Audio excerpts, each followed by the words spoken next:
আজ থেকে প্রায় ১.৫ বছর আগে ফরিদপুর রাজেন্দ্র কলেজের ডিগ্রি শাখাতে মেলা হচ্ছিল।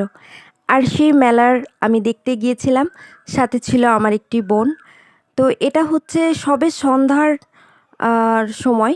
তো এই ১ম বার আমি দেখেছিলাম এই রাত্রে যে এই মেলার কীরকম হয়। তো আমি একবার ১৯ সালে একবার গিয়েছিলাম। সেটা ছিল দিনের বেলা। আর এটা ছিল রাত। মানে সবে সন্ধ্যা আরকি। তো এই যে আমি মেলাতে যেয়ে ফুল কিনেছিলাম, এটা তো কিনতেই হবে আমার।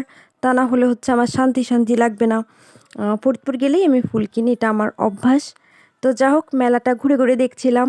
তো ভীষণ এনজয় করছিলাম। সাথে ফিমা ছিল। তো হচ্ছে এই যে দোলনায় উঠেছিলাম। আর দোলনায় উঠে এত এনজয় করছিলাম আমি আর ফিমা। তো সবেমাত্র সন্ধ্যা।